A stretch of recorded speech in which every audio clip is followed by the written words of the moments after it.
Hey everyone, Kyle once again. Welcome back to another movie review. And now I'm doing a film, which the reason I have in this direction. Now I'm gonna finally review the film, um, Alpha and Omega, which I have the poster right back there. So I just figured I would just do a review when I have the poster back there, so facing in this direction. So when I got the DVD right here, so Alpha and Omega. Released September 17th, 2010, so I decided to do a review on this because it was close to the release date that was released 4 years ago. So yeah, four years ago, okay, this film came out, and which I'll explain. What the film is directed, I'll explain in a second. The film is directed by Anthony Bell and Ben Gluck, which both of these So let's quickly see what these directors have at hand in. Uh,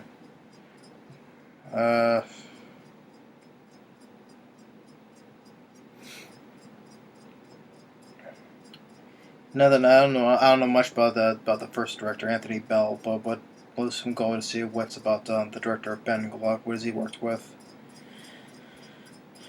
He's worked for films. He's worked on a story artist for Piglet's Big Movie and The Emperor's New Groove. Home on the Range.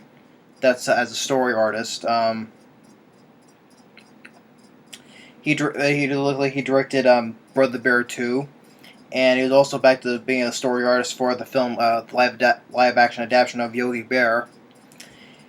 But he also co-directed this film along with Anthony Bell. And when the film also that came out, it got a very negative reception. Of course, it was also released in 3D, which I'm not biggest fan of 3D. I saw it in 2D. And it got released with negative reviews from has a 5.3 on IMDb and has a 16% on Rotten Tomatoes, which maybe people who have seen it probably don't like it. That's understandable, but for me, I do enjoy the film. Like I said, I put this my video of my top favorite non-Disney animated films, or non-DreamWorks at Disney, but other anime films are not made by those companies, though. So this film was released by Lionsgate, So, and this film some positive things, This film is the highest gross. It says this is the highest grossing animated film that's released by Lionsgate, On a budget of so. Even though it got negative reviews, though, it still was a box office success. Like it had a budget of $20 million, which I thought would look pretty good for a $20 million budget animated flick. So I thought that looked pretty good on that, especially which I'll get into as against the plot though. But it made $25 million in the United States, and it made $50 million overall, making it a box office a success and highest grossing animated film that's released by Lionsgate. And of course, it didn't debut at number 1. It debuted at number 5 on its opening weekend. And due to the box office success of the film, is now released directed DVD films, which I have one right here. This one right here I have right here, Alpha Omega 2, the Holiday Chris adventure, which I get Holiday, in which these films are only 45 minutes, so. And which is funny, they said that if I seen the commercials, they sold them exclusively at Walmart, which I don't know why they sold them exclusively at Walmart, And they're planning on making more films. Like there's the third one, that directed video one that came out number 3 of the Great Wolf Games that came out in March 25th this year, and there's another one, the fourth one, called The Legend of Sawtooth Kid, come out things in October, I think, and they're planning to make a fifth one, Family Vacation, that's going to be released in spring 2015, So they're releasing a lot of these directed DVD sequels, just like the Land Before Time franchise, which I just got through reviewing, So yeah. And this one's the only one I have. I still have to get let's get the other ones, you know. And of course, none of the original cast members come back to voice in the sequels, you know. But for the voice cast members, you have Justin Long, who voices Humphrey, and Hayden Panettiere, you know, who voices Kate, our two main characters. And also Danny Glover voices Kate's father, and Christina Ricci voices um, Kate's sister. And one thing I enjoyed, one of the main things I liked about this film is that this was the last film that actor Dennis Hopper, who was one of my favorite actors, you know, who's no longer with us, and he was one of my favorite actors, and he voiced Tony. He voices Tony in this film, you know, like Danny Glover's character, who's his rival, I think, you know, in the film, you know. This was the last film that he did before he passed in May 29th, 2010, before this film was released, you know. And I thought that was sad, you know. This is one of the reasons why I want to see the film, because Dennis Hopper, this was the last film that he did, you know. And it's also in the special features on voicing the wolves. You see all the actors voicing their characters, you know, including Dennis Hopper, you know. And which is, to me, this is really sad for me, you know, because I enjoy Dennis Hopper as an actor, you know, from his roles, he has a role in John Wayne's original True Grit, and Easy Rider that he starred and directed, you know, and of course I absolutely love him when he played the villain in Speed, you know, and Waterworld, and there was also Tony Scott's True Romance, you know. I've always enjoyed Dennis Hopper, and he was one of my favorite actors, and I liked he did, for his last film, he did good. Even though it wasn't, well, sort of the beginning, but then more towards the end, but still, I still enjoyed Dennis Hopper. It's too bad, may he rest in peace, you know. So he was definitely one of the highlights for me. So Dennis Hopper was one of the reasons. So this film was dedicated in his memory, you know. After when the credits show up, it said dedicated in the memory of Dennis Hopper, you know. And also Larry Miller was also the voice of the goose of Marcel. You know, with Larry Miller, you probably see him in a more like comedy films. You know, like I see him. He was in that film Max Keeler's Big Move. I think was it? Yeah, Max Keeler's Big Move. He was also in Pretty Woman. The Nutty Professor, and the Princess Diaries. He was that hairdresser that did that makeover Anne Hathaway's character in the Princess Diaries, you know. But he voices the voices the goose Marcel in this film as well. So, but so yeah, well, that's one of the things I liked about was the voice casting in this film. And so getting into the story, it opens up, you know, with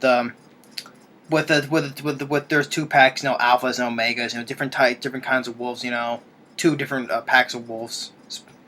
And Humphrey, voiced by Justin Long, you know, him and his omega buddies are riding on the half of a tree log and riding down the hill, you know, and Kate, you know, well, it's like playing with her sister, but then they're gonna return home and start alpha school is like all the way till spring, you know, and it shows like a time has passed by, you know, through a winter has passed by, and when the opening titles, one of the things I liked about it, because for a $20 million budget, you know, for the animation, you know, I thought it looked good, cause especially like how you get this cover look like it's so very colorful, you know, very, if you get what I'm saying, colorful animation, just like the look of the film, you know.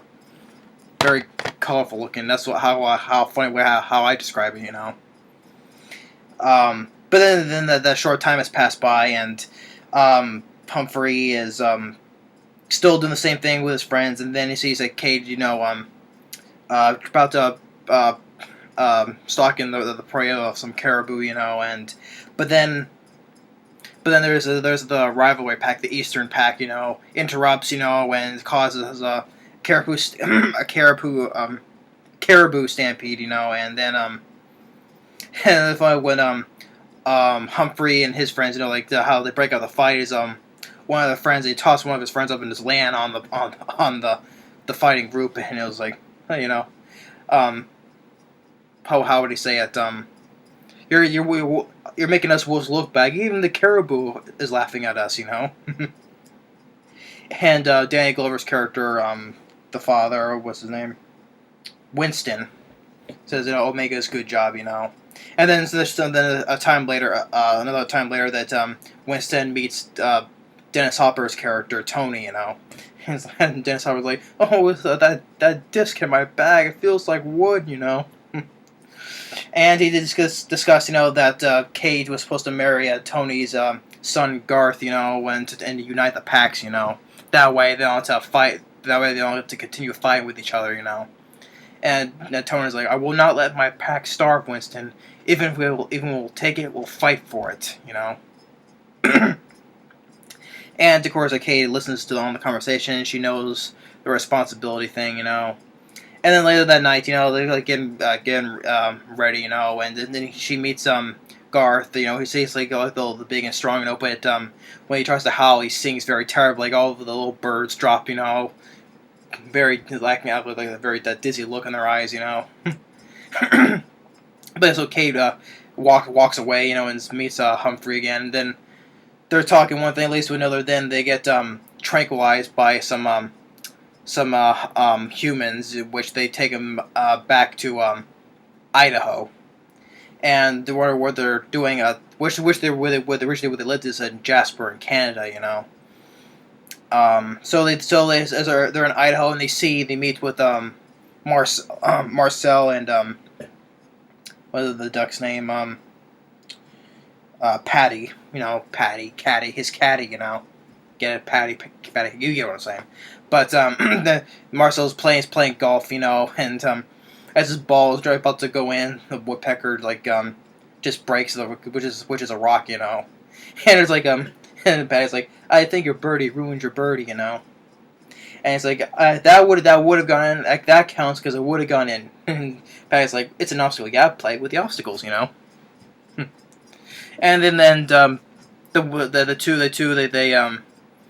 they see them, and they I want to ask them some questions, and Marcel's like, oh, you're wolves. There are not too many wolves, but I'm not afraid of wolves, He's like, quick, look behind you, and hits him with the golf club. He starts to fly away, and Humphrey grabs him, and he just like makes him fly like into a tree, and then some thorns,